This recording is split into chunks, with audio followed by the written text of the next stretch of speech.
Insiden yang menewaskan Dante adalah sosok pria misterius yang konon kabarnya dititipkan Tamara untuk menemani putranya itu berenang. Benarkah pria tersebut adalah pacar Tamara? Dan benarkah pula polisi kini membidik yang bersangkutan sebagai tersangka?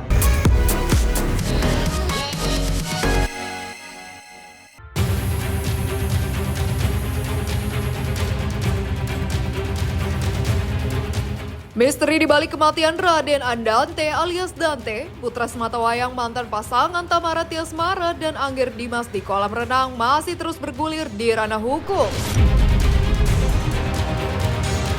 Dan kemarin, dengan didampingi kuasa hukumnya, Tamara kembali mendatangi Polda Metro Jaya.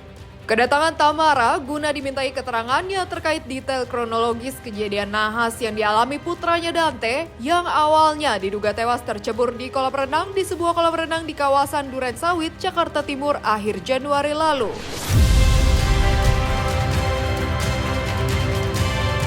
Seiring dengan pemeriksaan yang dijalaninya, Tamara juga menyerahkan sejumlah barang bukti mulai dari baju, sandal, hingga barang-barang pribadi yang dipakai almarhum putranya saat kejadian. Selain Tamara, turut pula di BAP sang sopir yang sempat mengantarkan Dante ke lokasi.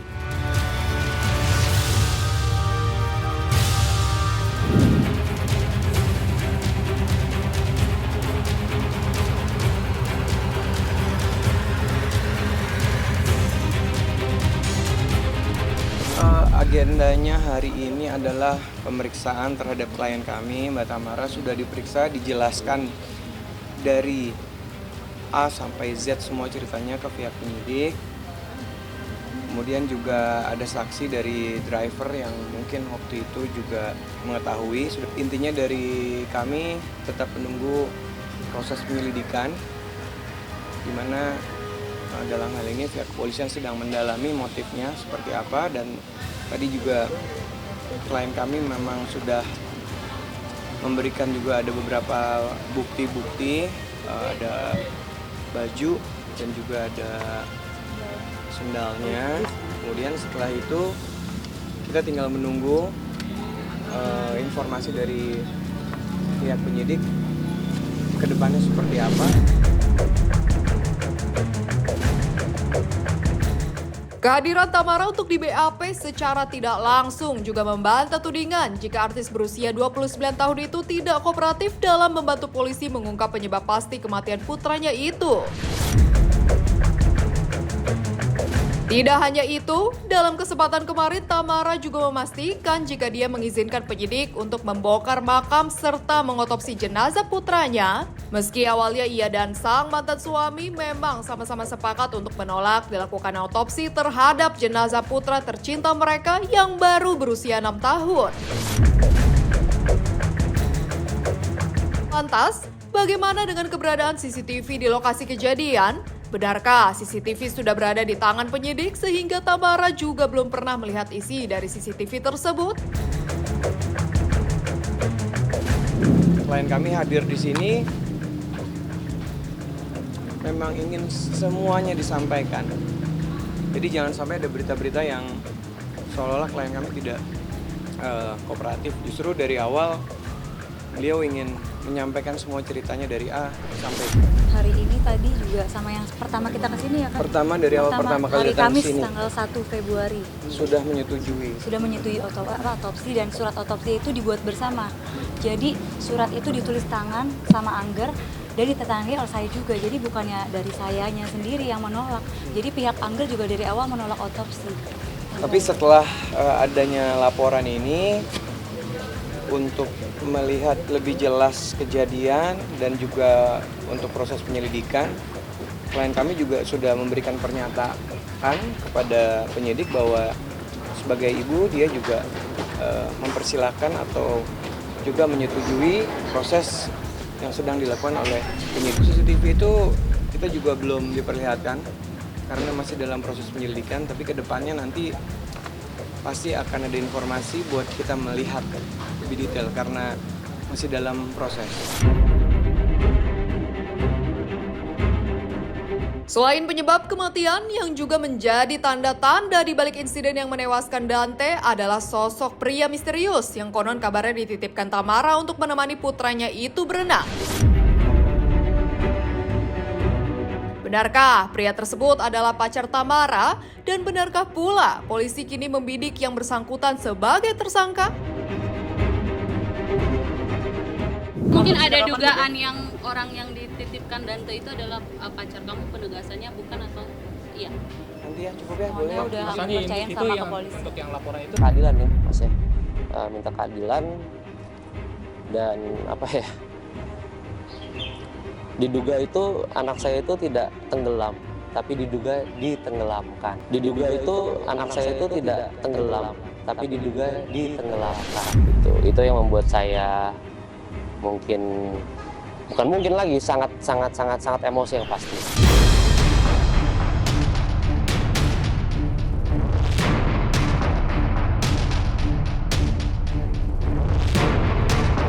Menepikan insiden tenggelam atau diduga ditenggelamkan yang menewaskan Dante, pasangan Teuku Wisnu dan Shireen Sungkar juga sempat dibuat panik dengan insiden mengerikan yang sempat menimpa Hawa, buah hati kedua mereka.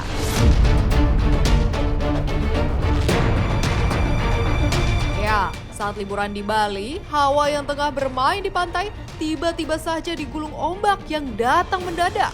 Beruntungnya, meski wajahnya sempat terhantam ombak dan tubuhnya pun terguling derasnya air, namun Hawa berhasil selamat.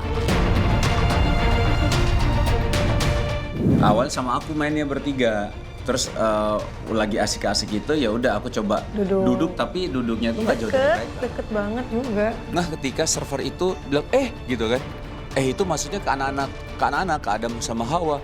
Aku lihat pas banget itu Hawa tuh yang keguling ombak, jatuhnya tuh kayak kepelanting gitu. Hawa karena mau bareng-bareng kena ombak, jadi Hawanya tuh nggak bisa lari itu kan. Nggak bisa lari dan nggak bisa nahan keseimbangannya. Ya, Jadi salahnya pegangan aja.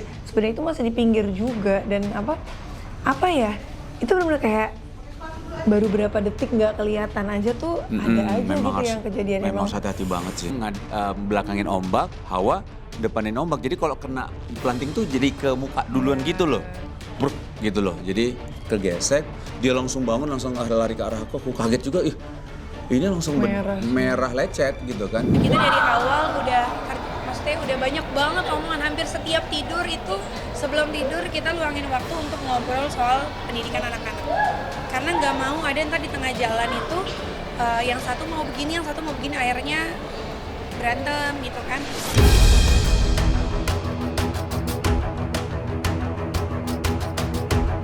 Nyaris beregang nyawa akibat tersapu derasnya aliran sungai di salah satu curug di kawasan Sentul, Bogor, Jawa Barat juga pernah dialami artis Zaskia Diameka. Ya, di akun media sosialnya, istri sutradara Hanung Bramantyo ini menceritakan detik-detik kejadian mengerikan yang dialaminya kala itu. Yang diawali dengan ketinggian air sungai yang tadinya hanya semata kaki, tiba-tiba saja naik seketika lantaran datangnya air bah. Beruntung, warga cepat datang menolong sehingga Zaskia dan teman-temannya berhasil diselamatkan ke tepi sungai meski dua temannya sempat tergulung dan terbawa arus hingga puluhan meter. Konon, hingga kini kejadian tersebut masih menyisakan trauma buat ibu 6 anak ini.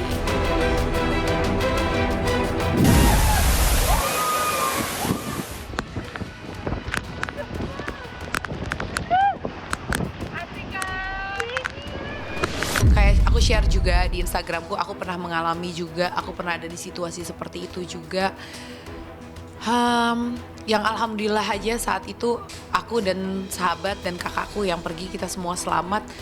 Udah hampir 1 tahun aja luka itu nggak hilang gitu loh. Jadi kalau dirasa aku udah healing gitu kan, udah lepas dari trauma itu enggak gitu loh. Di salah satu curug, di curugnya rame banget. Akhirnya aku berpikir kita mainnya agak jauhan berlima.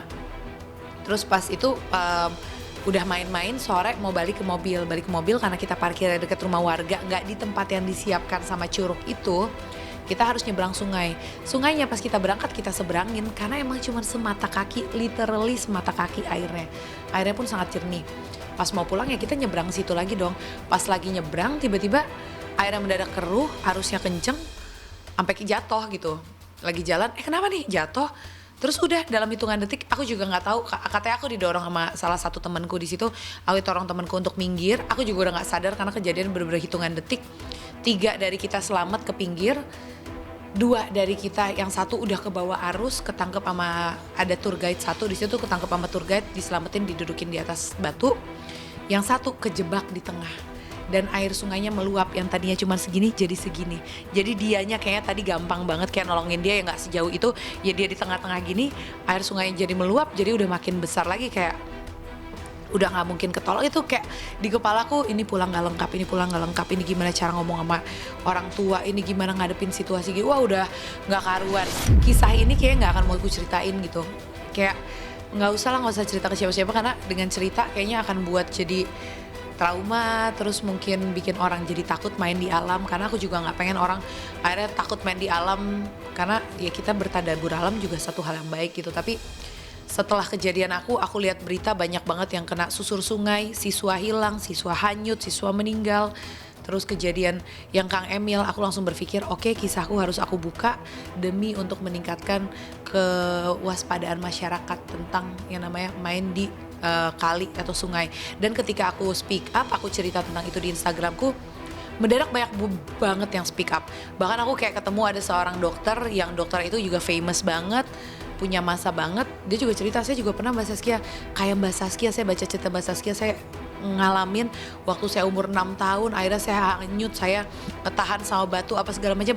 Ternyata udah banyak juga orang yang mengalami kisah seperti itu. Nah, ketika kita angkat, itu akan membantu orang lain untuk benar-benar aware di mana dia akan bermain dan resikonya seperti apa gitu. Jadi kalau di Instagram sekarang kita lihat banyak banget teman-teman trekking, main di sungai, udah asik aja kayak wah gue harus kesana, keren banget nih bisa berenang di sungai juga bawa anak-anak rame-rame, sampai lupa ada resiko yang harus